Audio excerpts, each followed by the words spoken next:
In discussing the theme of the Joker, I have been talking about a point of view, the Joker's point of view, from which not only our social institutions, but also all the formations of the natural world are seen as games. Be careful of the word game. It doesn't mean as trivialities, because when we say it's just a game, this often means it is just trivial. There can be important games, as when we play the piano or musical instruments. We are not necessarily doing something frivolous, but we are playing. And there is something in the nature of all play that is not serious, but at the same time may be sincere.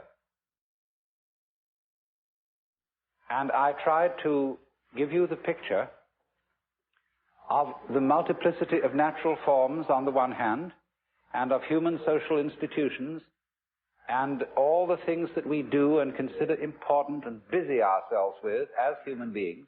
I tried to give you the point of view from which these can be seen as games, as things being done, as it were, simply for themselves, and not for some ulterior motive. And therefore, these games are in a way best played when they are played as games. Although it's really all right for people to take them seriously, except that they are a little bit deprived. They're missing something. And so when the Joker sees a person taking his life seriously and regarding himself as extremely important, there is something a little bit funny about it, and he is inclined to get the giggles. And it's all he knows, that the very intensity of seriousness with which the individuals concerned are taking these games will be a kind of foil for the subsequent bursting into laughter when he sees that it wasn't serious after all. You see that? You might say there are these classes of people. There are the very far out people and the very far in people. Now, ordinarily we say someone's very far out when they are oddballs, when they are exceedingly unconventional. But I want you to turn the picture round and look as a conventional person. Look at a square as a person who's very far out. That is to say, he is so involved in the seriousness of the game he is playing that he is lost. He doesn't know where he started from, and he thinks he's there. But he's completely lost, because he is actually under the cover of his assurance, of his status, of his position in society. He's really a very anxious person. I said a lot yesterday about the way in which our society shows anxiety because it cannot permit the existence of people who don't belong. And it cannot really permit the criticism of laughter. It cannot permit the presence of the old-fashioned court jester, because these people are so far out. They're so involved, and one from a certain standpoint, you see, from the Joker's standpoint, he doesn't condemn such people. He rather congratulates them on their heroism for getting so lost and involved. But to keep the far out people from going quite insane, there have to be far in people.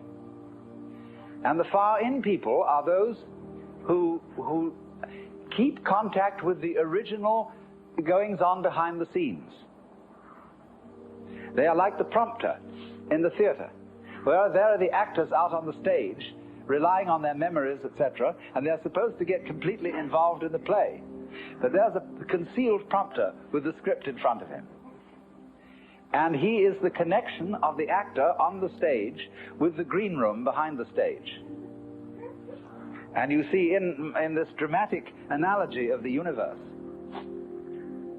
the green room is the central point, the still point of the turning world. The green room is how God is when he's back home, not involved in all these games, and takes off the mask. See, on the Hindu theory that everybody is a mask of God. Like a wonderful line in one of Chesterton's poems. And now a great thing in the street seems any human nod, where move in strange democracy the million masks of God. The million masks of the Joker, because the Joker is the player, the trick player, who plays ultimately the great trick on himself. So really, there can be no resentment about this. Nobody to blame, nobody to turn around to in the end and say, you bastard, you did this to me. Because it's always you who are ultimately responsible. So, this prompter, you see, keeps the actor on the stage in touch with the green room. And so there are certain people in the world who might be a kind of a priesthood sometimes, although priesthoods are apt to become corrupt and square. But a kind of people in the know. There always has to be somebody around in the know. So that, as it were, the wheel of society and of existence, the wheel of the squirrel cage, the wheel of the rat race, can have an axle firmly planted. And at the center then there have to be the far in people. So this is the domain of jokers. Now, having developed that side of the joker, the person who sees through the social institutions as games, I went on in the second session to discuss another aspect of the joker as the sly man, in comparison with the monk, the fakir, and the yogi, who undertake, all those three, undertake in certain different ways disciplines which have the intent of releasing them from their karma. The individual, in other words, challenges his involvement, his attachments, his limitations, his finitude, and endeavors to overcome it. But in each of these three cases, the individual involved stirs up an immense opposition, because he serves notice upon the devil, or shall we say upon his karmic creditors, that he is about to leave town. And so all the creditors come rushing to the door. All his past sins catch up with him. And the devil lays his temptations in the way all the more thoroughly. So that the sly man is the one who, when he is going to leave town, does so instantaneously without any prior announcement.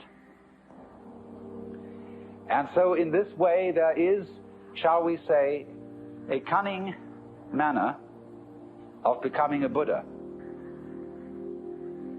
And that is to become one instantly, without any preparation or warning whatsoever.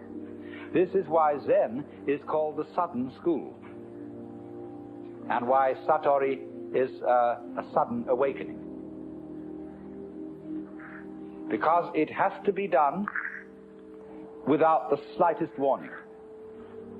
Now, but then I pointed out that the moment you have any idea about doing this, you've already ceased to be sudden. That is to say, the moment you seek for some spiritual attainment, which is becoming a Buddha, becoming awakened, becoming released,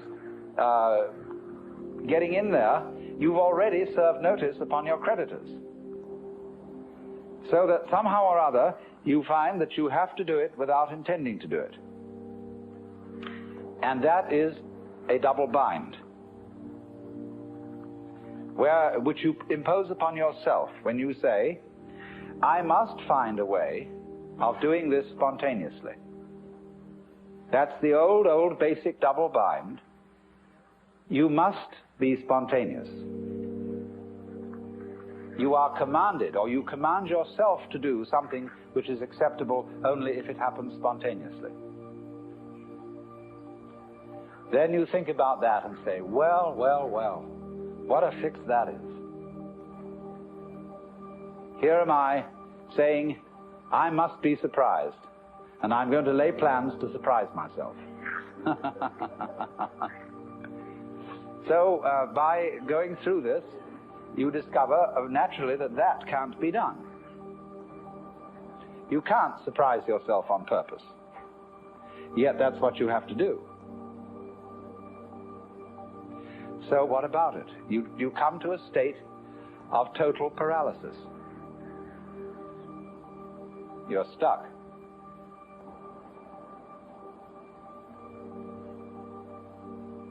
The one thing that is terribly important to be done can't be done. It has to happen. It really does if you're earnest about this. You want to get out of the trap. But you can't do anything about it, either actively or passively. But then as you begin to see what you are doing all the time, you notice a very odd fact, which is that you can't help being spontaneous. If I say to you, good morning, and you say good morning, what is that? Did you plan this answer?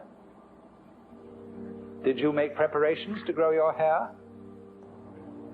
Do you make decisions about having blue eyes? You see, about breathing? Is this all planned? About beating your heart? And what about your thinking? Even if it's very blocked thinking, even if you feel from a certain point of view that you're all mixed up, what is going on anyway? You see, you can't stop it. It's like trying to, we were discussing the Gurdjieff thing yesterday, the self-remembering exercise, the attempt to live completely in the present. Well, that's not only a Gurdjieff idea, that's a very ancient yoga and Buddhist discipline, to be completely here and now. But of course, as you pursue this, you discover you can't do it, because you couldn't even, know when to go shopping unless you made plans and started thinking about the future. You couldn't move. But then you discover, you see, that in the long run, there's nothing to think about except the here and now. There really isn't anything else. Because even when you make plans for the future and you remember the past, you're doing it all in the present. Your memory is a present activity. There's no way of not being self-remembering and having presence of mind. So when you discover that, there's nothing left to you but to have a good laugh.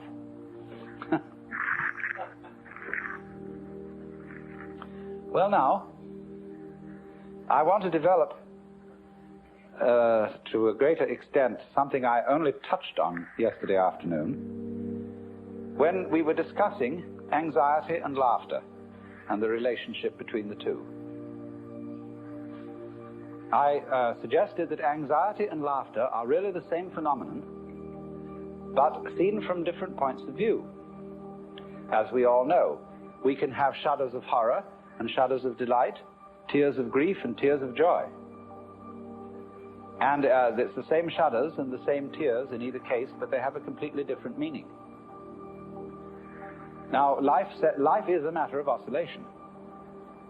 Life is vibration. It's the whole time and all the way through. The question is, how are you going to interpret that? Is it tremble, tremble, tremble, or is it laugh, laugh, laugh? That's the great thing. And sometimes it's one, and sometimes it's the other. So that the whole thing of the Joker is he comes into being, as it were, at the point when the anxiety interpretation of the trembling becomes the laughing interpretation. we were talking about monks who had skulls in their cells to remind them of mortality. And we think a grim thing. The skull is a grim thing. But Chesterton had the poem about the skull. Chattering finch and waterfly are not merrier than I. Here among the flowers I lie, laughing everlastingly. No, I may not tell the best. Surely, friends, I might have guessed, death was but the good king's jest. It was hid so carefully. So you can see the skull not as a grim thing, but as a laughing thing. It's all that's left of a human being. And all the surface is peeled off, and nothing but this beautiful bone remains. It laughs.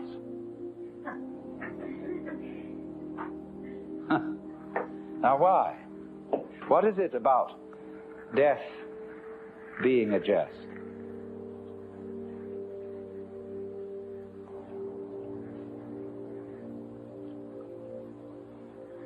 We discussed the problem of the zebra. You remember whether a zebra is a yellow horse with black stripes or a black horse with yellow stripes. And of course, you can see it either way. And you can argue till all is blue about which side is right. And let's suppose that a black horse is a horse of ill omen, even though striped with yellow, and a yellow horse a horse of joy and good omen, even though striped with black. This is our eternal problem. We are in the state of egocentric consciousness, firmly convinced that death is a threat. We are so convinced of this, even though individuals may say, well, I'm not really afraid of death. What I'm afraid of is dying in an unpleasant way. Nevertheless, since almost all moralists and people concerned with ethics seem to agree, whatever their differences of opinion, that survival is a good thing. In some sense, if not survival in this body, even the most, the people who would rather be dead than red, firmly believe that that is true because they believe there is a hereafter, where they can go and where they can be rewarded for the courageous stand against evil which they have taken. You see? So that's still some kind of insistence on the value of survival. And we all cling to this idea of survival with tremendous passion. But we have been fooled, because survival is an important ideal only so long as you have bothering you the bugbear of death, that the world might stop altogether, and that your death, so far as you are concerned, is curtains forever. And that is really the bogey. You see, that's all very well to rationalize and say, no, it's not death I'm afraid of, it's the pains of death. But if you think about it deeply, there are several stages in thinking about it deeply. The first stage is the real horrors of endless night, of the futility, of the whole conception that one's own life, or indeed the whole life of the cosmos, might be nothing but a flash, and beyond that, nothing. Nothing, nothing, in all directions. When, for example, we think of the physicist's idea that the universe is running down, that all energy is seeking a stable state. Supposing, for example, to give an illustration of what they mean, I have a jar of black pepper and a jar of salt. And I pour them together into another jar, and I can see the white salt and the black pepper fairly well delineated. Then I start shaking the jar, and slowly, slowly, slowly the black and the white disappear into a gray. That can never be sorted out again into black and white. In this sort of way, as things go on, the universe, they say, it tends to attain a stable state, to run down, run down, run down, until that's the end. And nobody knows how it could possibly start all over again.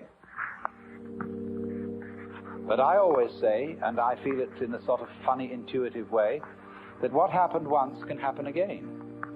If this world started at some time, supposing there was a colossal explosion which set all these galaxies flying out, then what existed before that explosion must surely have been something like the stable state to which we shall run down in the end.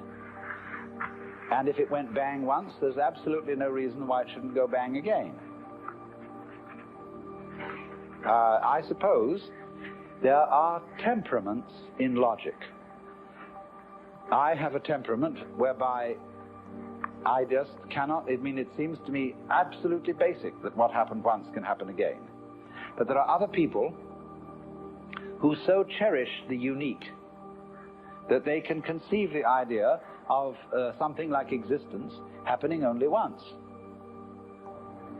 But you see, something that happens only once doesn't happen at all. What happens if a given sound consists of only one vibration? What is the up crest of a wave apart from the down crest? Can you conceive that? That's the same koan as what is the sound of one hand.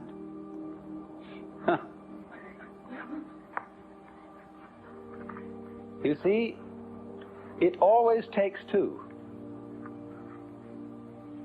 You can't have a purely left-sided person. Imagine. So, in this way, just as you can't have just one vibration, I mean, it's like we're saying the greatest strength of mind is to eat one peanut. and so it can hardly be done. So there isn't just one vibration. And a dit but no da sort of thing. You have to have it do more. So in just the same way, when you magnify this principle, there isn't just one cosmos, or one big explosion that starts and stops. All stopping implies starting. Someone just wrote to me, we haven't parted because we never met.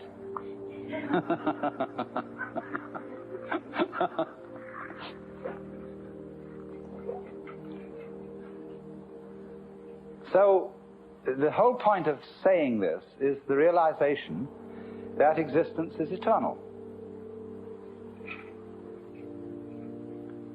The going out of existence implies the coming in. And St. Thomas had some points here when he said, there could never have been a time when there was not being, because if there had been a time when there was nothing in nothing to produce something. But he didn't quite have the point, because what he didn't see was that nothing is productive in the sense that you can't have nothing without something. They go together. And all this thing is an argument, again, about whether the zebra is yellow striped black or black striped yellow. And what we see is that the black and the yellow, the darkness and the light, are simply two phases of the same. And that realization is exactly what transforms anxiety into laughter. suddenly to see that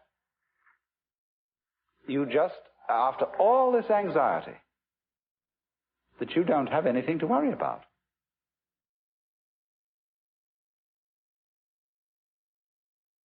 Now, that doesn't mean that there will not in our future lie some extremely painful experiences, or experiences that we would ordinarily interpret as horribly painful. We may all die of ghastly diseases, or of radiation burns, or of unimaginable things. But look here. I very briefly touched on pain yesterday and the way pain is interpreted.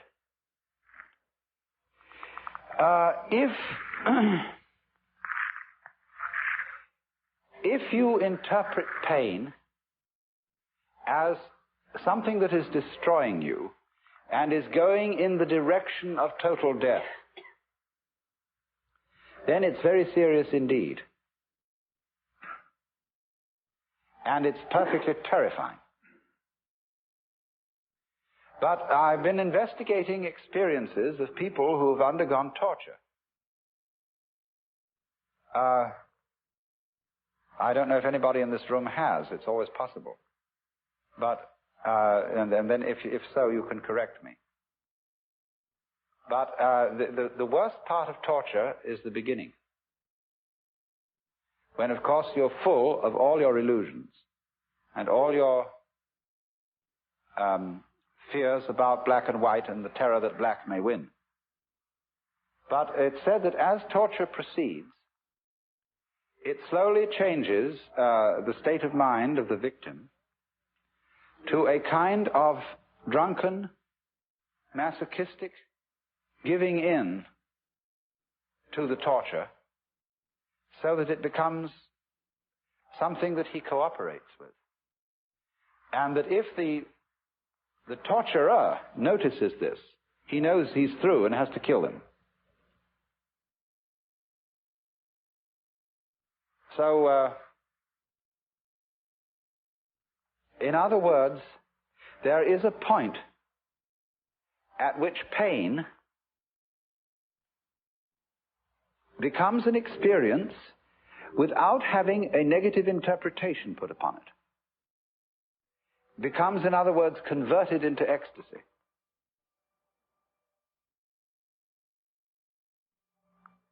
It simply becomes, you see, a way of